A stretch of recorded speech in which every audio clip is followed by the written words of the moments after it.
Overload और shock से Microtek MCB taking safety to the next level. Punjab है जसप्रीत का ठिकाना, मुंबई है आदर्श का आशियाना, केरल का गोविंद निवासी, कोलकाता में जन्मे है काशी। हर हिंदुस्तानी की शान ARB बियरिंग्स जोड़े सारा हिंदुस्तान। इनकूल फैंस आपको सब कुछ ऑफर करते हैं। इंडियन कॉपर में बने हैं, with in water technology, 5 star rated और बिजली भी बचाते हैं। और क्या चाहिए? तो याद रहे इनकूल फैंस, भारत में बना भारतीयों का विश्वास।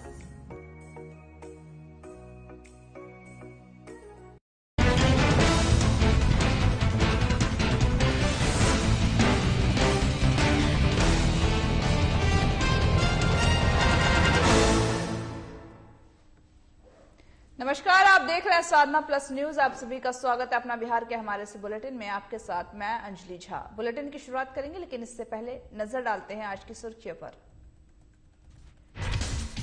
सीएम के गृह जिले नालंदा में मुखियाओं से बात करेंगे पीएम। 5 अलग अलग पंचायत के मुखिया रहेंगे उपस्थित। क्षेत्र के विकास कार्यों पर करेंगे बातचीत। डॉक्टर अजय कुमार सिंह ने ब्लड बैंक किया निरीक्षण। कहा रेड क्रॉस सही हो और सुचारू रूप से चल रहा। मौके पर कई अधिकारी रहे उपस्थित। स्वास्थ्य विभाग ने बड़ा फैसला लिया, जहां पर अस्पतालों में लगे सीसीटीवी कैमरे, आपराधिक घटनाओं पर लग सकेगा लगाम। सिविल सर्जन कार्यालय बना लूट का अड्डा। सर्टिफिकेट बनवाने के लिए वसूल रहा 500 रुपए। कर्मी ने स्वीकारा, हां ले रहा हूं घूस। परीक्षार्थी को मिली जान से मारने की धमकी। सवाल का जवाब नहीं बताने पर मिली धमकी। परीक्षार्थी के भाई की परीक्षा केंद्र पर ही की गई पिटाई। अब करते हैं बुलेटिन की शुरुआत खबरों से, जहां पर प्रधानमंत्री नरेंद्र मोदी आज बिहार के नालंदा जिला समेत 4 जिलों के 5 मुखिया और पीएम आवास योजनाओं के लाभुकों के साथ सीधा संवाद करेंगे। इसके लिए नालंदा जिले के बेन प्रखंड के अकौना पंचायत के मुखिया अभय सिंह के साथ ही साथ दरभंगा जिले के रानीगंज पंचायत के मुखिया राजकुमार, किशनगंज जिले के दीघा लवंक और साथ ही पंचायत के जो मुखिया हैं पूनम देवी, वैशाली जिले के मिर्जानगर पंचायत के मुखिया रेमझिम देवी और पुरनदंद के जो पंचायत के मुखिया गायत्री देवी भी पीएम आवास योजना के साथ ही जो अन्य योजनाएं हैं उससे जुड़े मामलों पर प्रधानमंत्री नरेंद्र मोदी से सीधा संवाद में जुड़ेंगे। और साथ ही इस दौरान नालंदा जिले के अकौना पंचायत के मुखिया अभय सिंह ने पीएम के साथ सीधा संवाद से जुड़ने की सूचना मिलते ही खुशी जाहिर की है और साथ ही इसका श्रेय पंचायत प्रतिनिधियों और आम जनता को दिया है। उन्होंने बताया कि प्रधानमंत्री नरेंद्र मोदी और मुख्यमंत्री नीतीश कुमार जिस तरह से लोगों के लिए जन कल्याणकारी योजनाएं चला रहे हैं उसका सीधा लाभ लोगों को मिल रहा है।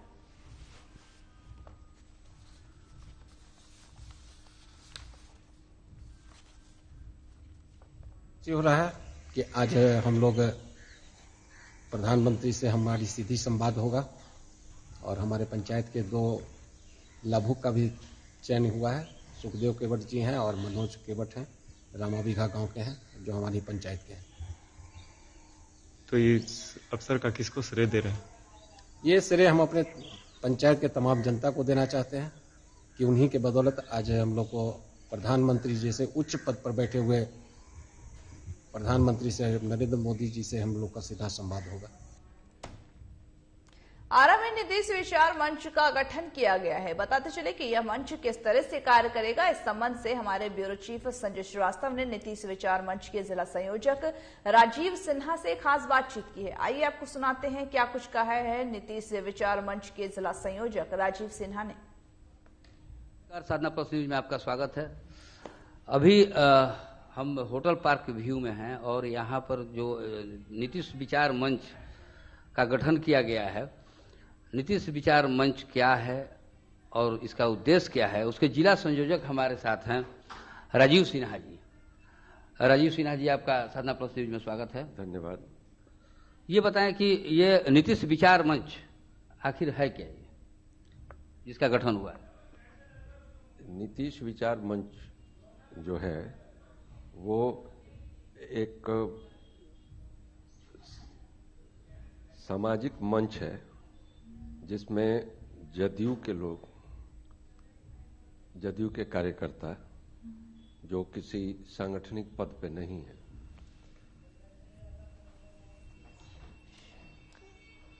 उन लोगों का एक वैचारिक मंच है और साथ साथ वैसे लोगों का मंच है जो नीतीश कुमार की नीतियों से,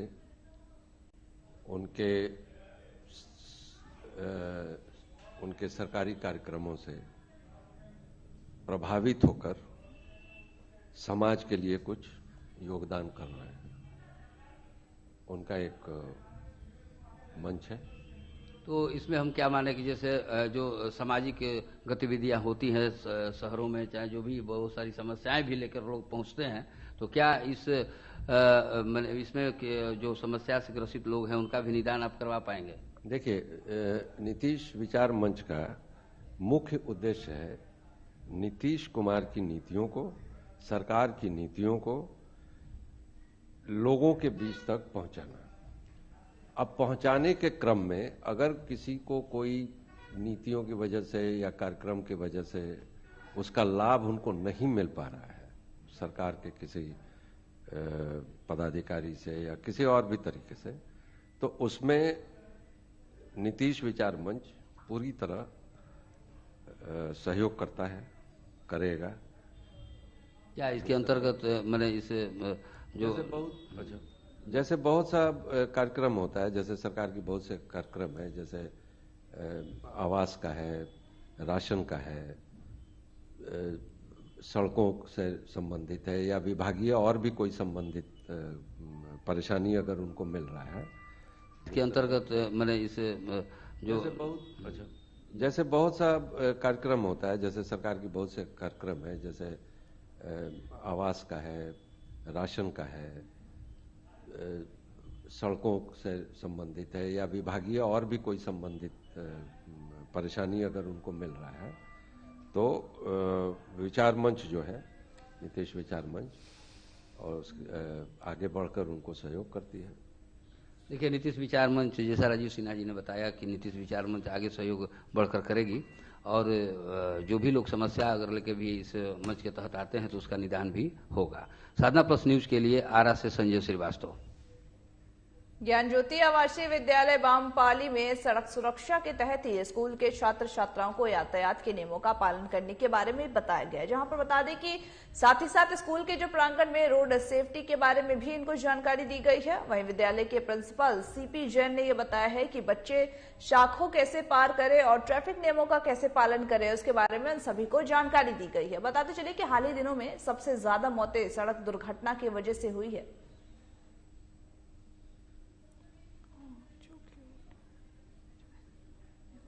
ज्ञान ज्योति आवासीय विद्यालय में हम अपने स्टूडेंट्स को बता रहे हैं कि सड़क सुरक्षा के लिए हमें क्या क्या प्रिकॉशन लेनी चाहिए, क्योंकि सभी बच्चों को मूव करना होता है रोड पर, तो उन्हें जेब्रा क्रॉसिंग कैसे यूज़ करना है, कब यूज़ करना है, ट्रैफिक सिग्नल्स के क्या क्या मोटो होते हैं, क्या वो दर्शाता है, ये सारी चीज़ें प्रैक्टिकल वे में बच्चों को हम बता रहे हैं। क्योंकि ऑफलाइन जब से स्कूल हुआ है तब हम बिलीव कर रहे हैं कि बच्चों की जितने भी एकेडमिक्स छूटा है उन सबको हम एक्टिविटी बेस्ड बनाएं और बच्चों को हर एक चीज़ों से अवगत कराएं कि ये चीज़ें हैं जो आपके सिलेबस में है और इससे आपको गो थ्रू होना है, और उसका प्रैक्टिकल वे में अगर हम बताएंगे तो उसका इम्पैक्ट। बुलेटिन में वक्त हो चला एक छोटे से ब्रेक का, जल्द होंगे हाजिर।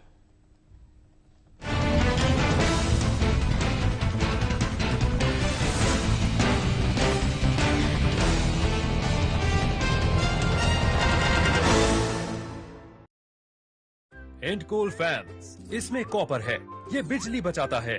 5 star rated latest inverter technology के साथ। And cool fans, made in India, made for Indians.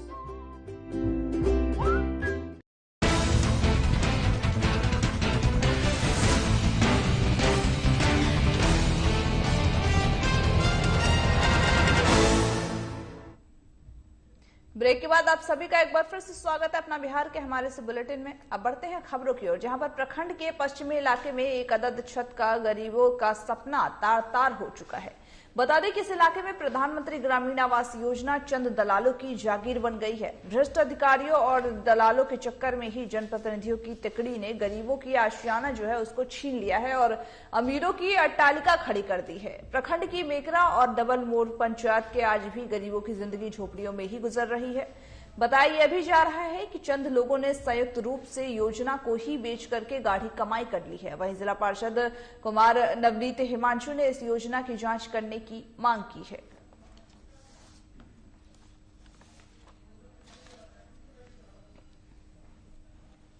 हमको कॉलोनी मिला सर, हम कैसे दिन काट रहे हैं। 5 गो लड़की है, 2-3 गो लड़का झोपड़ी मराई में रह रहे हैं सर। अब बाहर में लुगा खींचते हैं, रोड पर खाते हैं, ऐसे ही दिन जिंदगी कटेगा। रो के जिंदगी कट रहा है सर।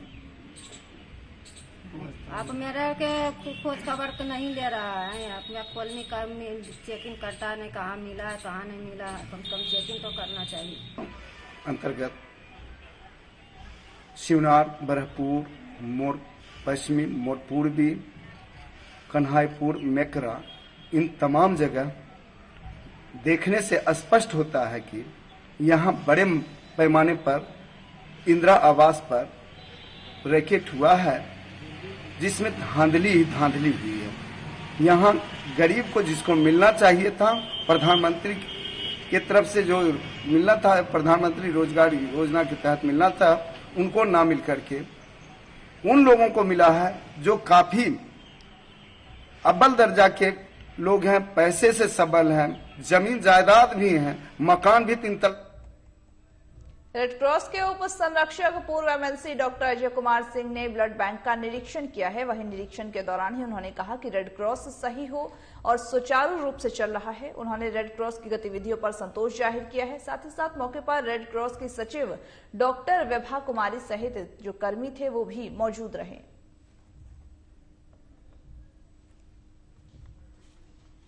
जब बता दें कि रेड क्रॉस के जो उप संरक्षक है उन्होंने जाकर के ये जानकर उन्होंने निरीक्षण किया है और साथ ही साथ ये भी जाना है कि वहां पर जो भी तैयारियां हैं वो कैसी हैं। उसको लेकर के इन्होंने संतुष्टि भी जाहिर की है कि रेड क्रॉस में जो भी व्यवस्थाएं हैं वो सही रूप से चल रही है। इसको लेकर के इन्होंने संतुष्टि जाहिर की है और जो वहां पर अधिकारी है उनको भी इस दौरान कर्मी और अधिकारी मौजूद रहे और साथ ही उन्होंने ये भी कहा कि जो व्यवस्थाएं हैं वो सही हैं, लेकिन इससे ज्यादा जो व्यवस्थाएं जो बिगड़ी हुई है उसको भी दुरुस्त किया जाए।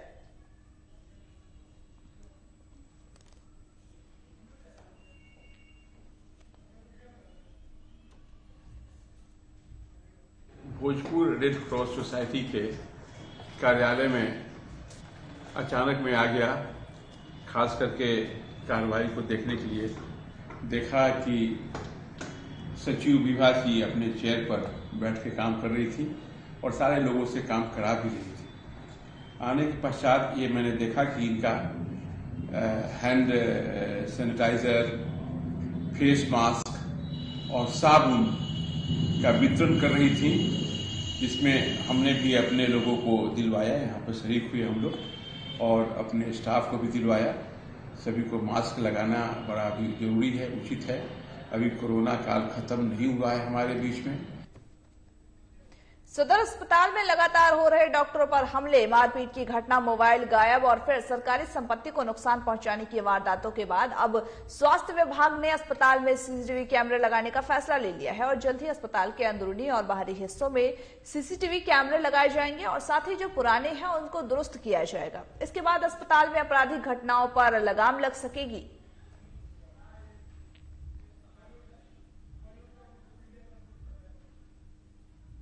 सचिवालय से भी निर्देश आया हुआ है कि बिहार के सभी सदर अस्पताल को सेंट्रलाइज सीसीटीवी मॉनिटरिंग का कार्यक्रम किया जाएगा। उसके लिए इस चैम्बर में जियो फाइबर का इंटरनेट कनेक्शन लगाया जा रहा है और अस्पताल के विभिन्न गतिविधियों की देखरेख इससे किया जाएगी। हर जगह सीसीटीवी कैमरा रहेगा, उसका सीसीटीवी इस रूम में रहेगा, यहाँ से देखा जाएगा और यहाँ से ऑनलाइन सचिवालय। कितना खराब है अभी तक सीसीटीवी कैमरा? 2-3 जगह खराब है, कुछ जगह चल रहा है, जैसे इमरजेंसी में चल रहा है, डिलीवरी रूम में चल रहा है, एसएनसी में चल रहा है। सदर अस्पताल के सीएस कार्यालय में मेडिकल बनाने के लिए चढ़ावा देना पड़ता है, जहां पर मेडिकल बनाने के लिए एक अभ्यर्थी से पैसे लेते हुए कर्मी का सोशल मीडिया पर वीडियो तेजी से वायरल हो रहा है। वीडियो में साफ दिख रहा है कि एक कर्मी आवेदन के लिए रुपए ले रहा है। वीडियो में कई लोगों से पैसे लेन देन को लेकर भी नोकझोंक देखी जा रही है। बता दें कि कर्मी इसके लिए 500 से कम नहीं लेने की बात कह रहा है। वही साथ ही साथ 23 फरवरी से शिक्षक नियोजन और बीपीएससी अभ्यर्थी से नियुक्ति के लेकर के मेडिकल फिटनेस की भी मांग की गई है और इसे लेकर के सदर अस्पताल में अभ्यर्थियों की भीड़ भी जुट गई है। ऐसे भीड़ का फायदा उठा करके कर्मी अवैध वसूली में लगे हुए हैं। वहीं इस संबंध में सीएस डॉक्टर सुनील कुमार ने जांच कर दोषी कर्मियों पर सख्त कार्रवाई करने की भी बात कही है।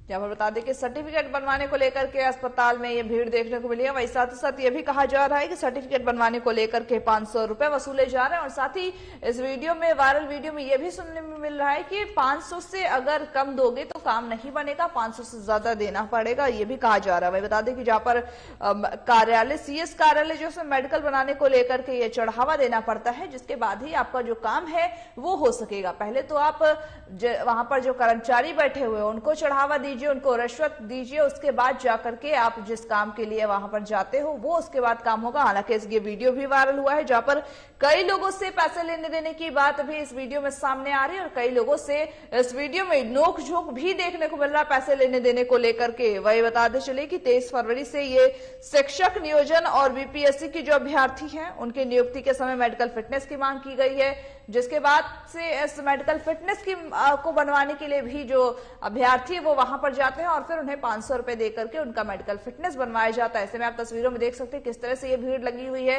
ये भीड़ हॉस्पिटल में है, लेकिन साफ सीधे तौर पर यह भी बात सामने आ रही कि ऐसे दलालों पर आखिर क्यों नहीं कार्रवाई हो रही है जो कि इस तरह की घूसखोरी करते हुए नजर आते हैं।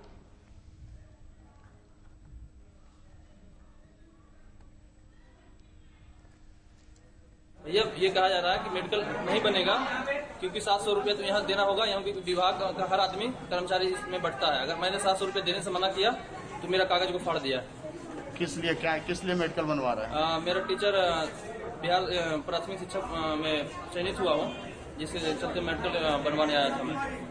क्या वीडियो बनाया जिसे पैसा लेते हुए? हाँ, वीडियो बनवाया हूँ जिससे सीएस का स्टाफ पैसा खुलेआम ले रहा है और धमकी दे रहा है कि पैसा नहीं दोगे तो नहीं बनेगा, तुम्हारा वो खराब कर देंगे मेडिकल को। पैसा लोग दे रहे होंगे, कोई मांग रहा है कि नहीं मांग रहा है, ये तो भीड़ वहाँ आप देख रहे हैं कि सारे लोग भीड़ में वहाँ हल्ला किए हुए हैं। अपने तरफ से पैसा दे रहे होंगे, गलत चीज है। मैंने उनको अभी बुला करके आपके सामने बुलवाया है कि भाई इस तरह का नहीं होना चाहिए, तो गलत चीज है। पैसा जो है लेना देना दोनों ही बड़े गलत है, देने वाला भी दोषी है।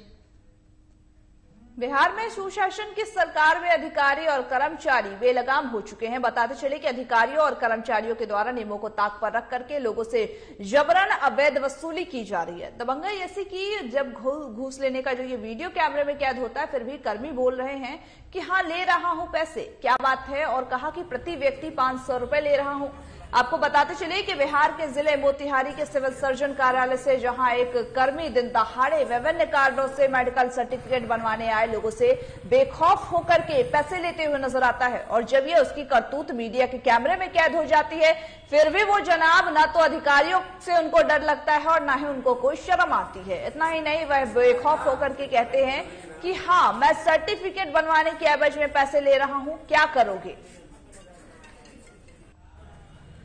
जहां पर बता दें कि ये कर्मी की जो वीडियो वायरल हुआ है, वीडियो वायरल होने के बाद ये महाशय कहते हुए नजर आते हैं कि हाँ मैं घूस ले, खुलेआम अपनी जो करतूत है उसको मीडिया के सामने कबूल करते हुए नजर आते हैं। लेकिन ना तो इनको अधिकारियों से किसी बात का डर है कि अधिकारी इन पर कोई कार्रवाई करेंगे, ना ही इनको घूस लेने में कोई शर्म आ रही है कि सर्टिफिकेट बनवाने के एवज में वो लोगों से घूस लेते हुए नजर आते हैं। और जब इन पर कुछ बोला जाए तो उल्टा होकर के जवाब देते हुए ऐसे दादागिरी के साथ नजर आते हैं कि हाँ घूस लेना है, जो करना है कर लो, मेरा कुछ नहीं बिगाड़ सकोगे, ऐसी बातें ये करते हुए नजर आते हैं। लेकिन सवाल यह भी है कि क्या अधिकारियों की मिलीभगत से ये सारा काम हो रहा है, जिसकी वजह से इन महाशय को ना तो अधिकारी का कोई खौफ है और ना ही प्रशासन इन पर कोई कार्रवाई कर सकती है, इसका भी इन पर कोई खौफ नहीं नजर आ रहा है। ऐसे में बड़ा सवाल यह है कि आखिर सिविल सर्जन के कार्यालय में जब इस तरह की लूट की घटना को अंजाम दिया जाता है, इस तरह की लूटपाट खुलेआम की जाती है, तो आखिर जो मरीज है वो अपना सर्टिफिकेट बनवाने कहां जाए, आखिर जनता इस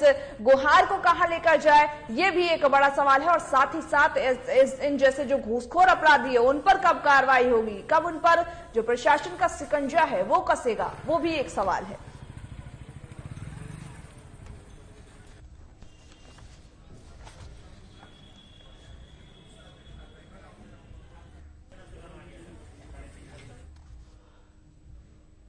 मेडिकल सर्टिफिकेट बनवाना। काहे के लिए मेडिकल सर्टिफिकेट बनेगा? लिखित पत्र में योगदान के लिए देने के लिए। क्या है, आप पैसा कौन सी कर लिया गया? नहीं तो समझ में नहीं आ रहा है। कितना पैसा लिया गया आपसे? लगभग 250। पैसा लिया गया है, कौन लिया? जो स्टाफ है वहाँ पे। डायरेक्ट पैसा ले रहे हैं? जी, हम तो जा रहे थे नहीं देने। क्या बोले हैं? सुनिए रुकिए, दे कर जाइए। मेडिकली फीस होता है। कितना पैसा ले रहे हैं? 500 रुपए। 500 रुपए। कोई उसका रिसीविंग दे रहे हैं? रिसीविंग नहीं दे रहे हैं। क्यों? कारण? कारण क्या है सर? क्या है, लाइसेंस रखिए ना। नहीं, लेकिन आपके यहाँ अभी सिविल सर्जन ऑफिस के बगल में ही पैसा लिया जा रहा है, जो खुद से कह रहा है कि 500 रुपया फीस ले रहा है। नहीं, ऐसी बात तो नहीं है।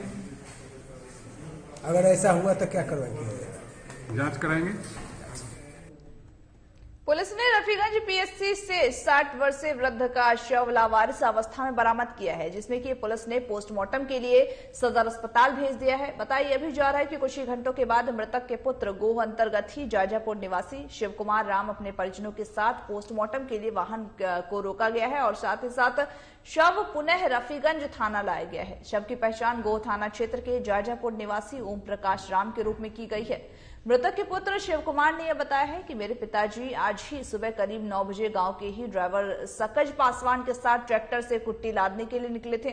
वहीं 2 घंटे बाद ड्राइवर ने फोन करके सूचना दी कि तुम्हारे पिताजी ट्रैक्टर से गिर गए हैं और सदर अस्पताल में भर्ती है। वहीं सूचना मिलते ही अन्य परिजन जो है वो भी अस्पताल आए। तब तक पुलिस शव को लेकर के पोस्टमार्टम के लिए निकल चुकी थी। वहीं साथ ही अस्पताल के गार्ड ने यह बताया है कि 3-4 व्यक्ति ट्रैक्टर गेट के बाहर ही लगा करके एक घायल व्यक्ति को अस्पताल के इमरजेंसी रूम में रखकर चले गए थे। जहां पर बता दें कि औरंगाबाद से मामला सामने आया है, जहां पर पोस्टमार्टम के बाद पुलिस ने एक लावारिस अवस्था में पुलिस को एक लाश मिली है।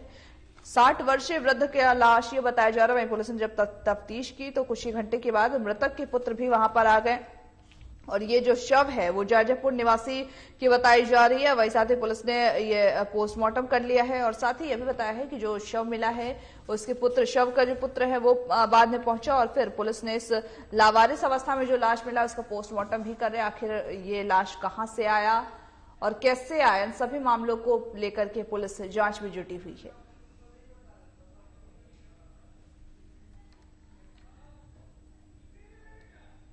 परीक्षा में परीक्षार्थी ने जब सवाल का जवाब नहीं बताया तो उसे मारने की धमकी दी गई है। इतना ही नहीं, इसकी सूचना जब परीक्षार्थी के भाई को लगी तो भाई की भी पिटाई कर दी गई। केंद्र पर ही बताते चले कि मंगलवार को नगर थाना क्षेत्र के कर्मा रोड स्थित BL इंडो पब्लिक स्कूल के परीक्षा केंद्र पर एक परीक्षार्थी के भाई की पिटाई कर दी गई है। पिटाई के बाद घायल हुए परीक्षार्थी के भाई को सदर अस्पताल में इलाज के लिए भर्ती किया गया है। इस दौरान ही उन्होंने यह बताया है कि उसका भाई मैट्रिक बोर्ड का परीक्षा दे रहा था। वहीं सुनील ने जो पुलिस से खुद और अपने भाई की सुरक्षा की भी मांग की है। यहाँ पर बता दें कि ये परीक्षार्थी के भाई और परीक्षार्थी को ये मारने का मामला सामने है, जहां पर एक सवाल का जवाब नहीं देने पर इस तरह की हरकत सामने आई है। जहां पर अगर बता दें कि बिहार में अगर बात करें तो दबंगई की हरकतें जो है, दबंगई की वारदातें अपने चरम पर हैं। लगातार एक के बाद एक ऐसे वारदातें सामने आती। वहीं एक और वारदात ये सामने आई है औरंगाबाद से, जहां पर परीक्षा में परीक्षार्थी ने जब सवाल पूछा तो उसका जवाब नहीं देने पर पिटाई करने लगे वो लोग और उससे मारने की धमकी तक देने लगे। वहीं जब उस परीक्षार्थी के बचाव में जब उसका भाई आता है तो उसको भी बुरी तरह से पीटा जाता है और उसके बाद फिर इन दोनों को पीट करके छोड़ दिया जाता है। जहां पर परीक्षा केंद्र में इस तरह की वारदात सामने आते हैं। ऐसे में सवाल यह भी है कि आखिर परीक्षा केंद्र में इस तरह की वारदातें जब सामने आती हैं तो आखिर छात्र सुरक्षित कहां है, ये भी एक सवाल है।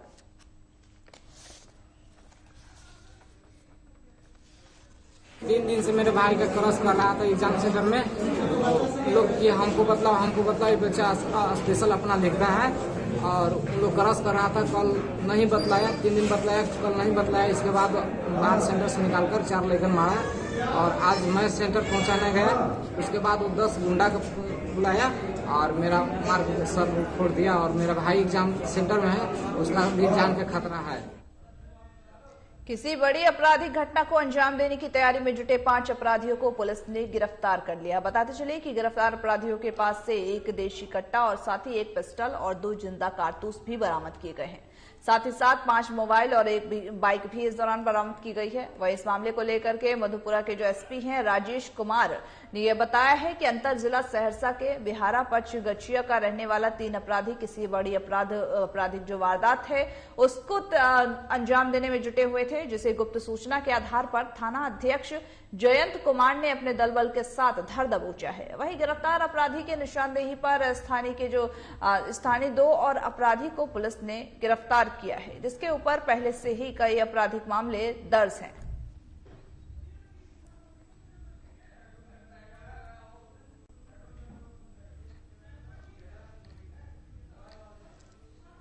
ये थे कि कुछ लोग अपराधकर्मी अपराध के नियत से जुटे हुए हैं। इस सूचना पे वहाँ के प्रभारी थानाध्यक्ष जयंत जी हैं, वो दलबल के साथ में गए। इनको देख करके कुछ लोग भागने लगे, लेकिन इन्होंने बहादुरी का परिचय देते हुए 3 अपराधकर्मियों को तत्काल पकड़ने में सफलता पाई। ये सभी तीनों वीरेंद्र कुमार, रंजय कुमार और सुमन कुमार ये बिहरा थाना क्षेत्र के सहरसा जिला के रहने वाले हैं और इन लोग लूटपाट करने के उद्देश्य से वहां पे जमा थे। गिरफ्तारी के पश्चात इनके द्वारा अपने भागे गए साथियों का नाम बताया गया, जो कि विशाल कुमार और संजय साधा है। ये लोकल यहाँ के सिंहेश्वर थाना और गमरिया थाना के हैं। पुलिस फिर इन दोनों के पीछे भी जाल बिछाई और इन दोनों को ही पकड़ने में सफलता प्राप्त की। क्या क्या बरामद? इस तरह जयंत कुमार ने एक अपना साहस पूर्ण परिचय देते हुए जो कार्य किया है उससे एक बड़ी अपराध की घटने से बच गई। इन लोगों के पास से तलाशी के क्रम में लोडेड पिस्टल और लोडेड कट्टा बरामद हुआ है। साथ में इनके पास से 5 मोबाइल और 1 मोटरसाइकिल पैशन प्रो भी बरामद हुआ है। इसमें जो यहाँ के स्थानीय हैं उनका आपराधिक इतिहास रहा है। हमारे गमरिया थाना में उनका। अपना बिहार के हमारे इस बुलेटिन में बस इतना ही। मुझे दीजिए इजाजत और तमाम बाकी खबरों के अपडेट्स के लिए देखते रहिए साधना प्लस न्यूज।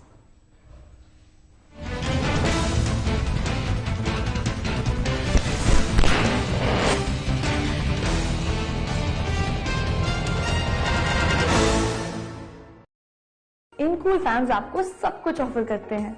इंडियन कॉपर में बने हैं with inverter technology, 5 star rated और बिजली भी बचाते हैं। और क्या चाहिए? तो याद रहे इनकूल फैंस, भारत में बना भारतीयों का विश्वास।